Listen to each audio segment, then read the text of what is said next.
Hey, what's going on, everybody? It's the CD guy, Johnny Z here. Thank you so much for tuning back into the channel. Today, it's time to continue my 2024 Year in Review series. I'll be counting down my top 10 favorite death metal albums of 2024. Coming in at number 10, I'm going to go with the debut album by Ghost of Agony entitled Ashen Kingdom. I love Ghost of Agony. I discovered them on Twitter, or I guess it's called X now, a while back, and I think they're an awesome up-and-coming death metal act. And, I'm pretty selective on death metal bands, that are coming through today, because I just feel like a lot of these new bands don't stand out. A lot of them are just trying to sound like Chuck Schuldiner, trying to be Chuck, but I really dig Ghost of Agony. It's a killer debut record here, mixing, death metal with influences of thrash, classical, and black metal as well. Definitely check these guys out. Check out their Bandcamp. Some standouts on Ashen Kingdom for me include Blinded by Evil, the 16-minute closer Ashen Emperor, Sacrificial Lamb, and more. Would highly recommend. Coming in at number 10, going to go with the debut album by Ghost of Agony, Ashen Kingdom. Number 9, I'm going to go with Lightless Expanse by Glacial Tomb. No sophomore slump here for Glacial Tomb. Another great up-and-coming band. This one out of Denver, Colorado. And Lightless Expanse is, an album that I think gets better with every listen. The record is a bit of a melting pot, building on their debut with elements of sludge, blackened metal, and some technical death metal in there as well. Lots of different variables at play here that make this a great listen, and one that I don't get tired of hearing, so definitely wanted to include it here on the list. And kicking things off, we have two, relatively newer death metal bands here with Ghost of Agony and now Glacial Tomb, and their sophomore record, Lightless Expanse, coming in at number 9 on the list. Number 8, Suffer and Become by Vitriol. The band lives up to their name here with another bruising, angry record, and the album's production, I think, really works because it echoes the same sentiments as the band's live sets. Just a really angry album here. The lyricism is raging, and instrumentation is unrelenting. Pretty much what we've come to expect from Vitriol, and so I really enjoyed this record, and I love the overall attitude of it. Very in-your-face death metal, and I really enjoyed that. Again, like I said, I used words like unrelenting, raging, angry, bruising. That's all in the Vitriol package. And, this album definitely delivers here with everything you'd expect from them on a studio album, so very pleased with this record. Coming in at number 7, we have Manual Manic Procedures by 200 Stab Wounds. You can definitely hear the thrash metal influence on this album and its riffage. Ride the Flatline, it's incredible. This record rips, and it's an amazing follow-up to Slave to the Scalpel. I'm not sure which album is better, to be honest. I think time will tell, but the band picked up right where they left off as far as I'm concerned, cramming so much into just under 30 minutes here, combining a classic death metal sound with a modern, fresh take and thrashy aggression. One of my favorite extreme metal albums of 2024 for sure. At number 6, I'm going to go with Dark Superstition by Gatecreeper. I'll never understand why some people irrationally throw shade at this band. I mean, it's like once you make the cover of Kerrang! Magazine, you automatically have the plague or something. I don't get it. But, as for the album itself, this year showed the evolution of death metal for a number of bands on this list, but there's also nothing wrong with going old school, and, well, this album really offers nothing new. It's just some good old-fashioned mid-tempo, old-school melodeath, and I really enjoy that.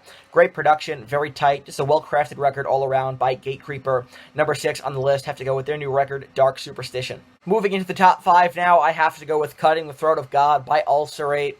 Had to include this in the top 5. Ulcerate may have outdone themselves on this record, their 7th full-length studio album, and I love the creativity by the band on display here. They really seem to be doing their own thing, and not necessarily conforming to, the typical death metal sound and approach, but rather pushing the boundaries for technical death metal, which is something that a handful of bands on this list managed to do, which, is part of what made 2024 such a great year for death metal in general. But this album is all killer and no filler, and makes for an excellent follow-up to 2020's Stare Into Death and Be Still. Number 4, Banished by Sin by Deicide, the follow-up to Overtures of Blasphemy from 2018.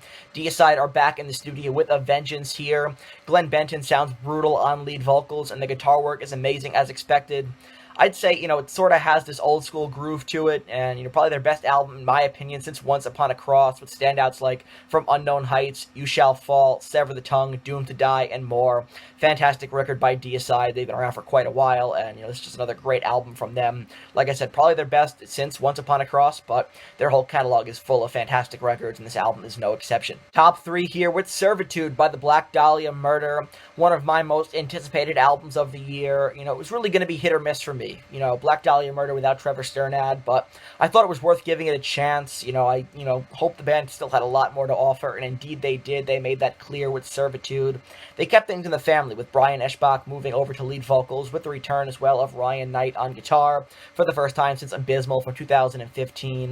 And the band didn't take too many chances on this album outside of The Norm by Black Dahlia Murder, but they reinstated their place in melodic death metal with a great statement album as they enter their new era, and I'm really glad they decided to continue. I'm a big fan of Servitude, and I can't wait to see what they do next. Hopefully on their next album, taking more chances and being a bit more experimental in this new era. Number 2, The Underworld Awaits Us All by Nile. Another classic technical death metal offering here by Nile. Such a compelling listen with signature riffs and, of course, distinct vocals by Carl Sanders. But the true MVP of this record is George Colias. Such a tight drummer with amazing precision. And this listen gives way to new discoveries every time I hear it. It's a grower, and while it's not anything, out of the ordinary for Nile, a band who's remained very consistent for, a large part of their career and never made a bad record as far as I'm concerned, it's another superb studio offering from them. Some standouts for me: To Strike with Secret Fang. I really enjoyed Overlords of the Black Earth, Under the Curse of One God, Lament for the Destruction of Time as well, the title track. All of it is great stuff here from top to bottom by Nile, coming in at number 2. And finally, coming in at number 1, I have to go with Absolute Elsewhere by Blood Incantation. Surprise, surprise, but 2024 really was a coming out party for Blood Incantation. They did some great work before this, but they absolutely outdid themselves here with Absolute Elsewhere, and how they follow this up, I really have no idea. Even non-death metal fans can appreciate the progressive elements that went into this record. It's one continuous piece of music split across 2 tracks and 3 tablets each. So many awesome arrangements and an array of styles as well. And I think when all is said and done, this record is going to be, to Blood Incantation what Animals was to Pink Floyd, if that makes any sense. I've heard a lot of people say this is kind of like what would happen if Pink Floyd made a death metal record, and that's pretty on brand, if you listen to it. And if you do listen to it, you have to hear it in order and take in all 43 minutes of it. This is a fantastic, boundary-pushing, proggy, heavy death metal masterpiece from beginning to end by Blood Incantation. So with that in mind, my number 1, my personal favorite death metal album of 2024 has got to be Absolute Elsewhere. So that wraps up this video here, counting down my top 10 favorite death metal records of 2024. You guys can see my picks right over here. If you enjoyed this video, please give it a thumbs up, subscribe to the channel down below, turn on the bell for notifications so you don't miss a new upload, and be sure to let me know down in the comment section below your thoughts on my picks and what are some of your favorite death metal albums of the year. I want to hear from you. And until next time, it's the CD guy, Johnny Z, signing off. Take care, everybody.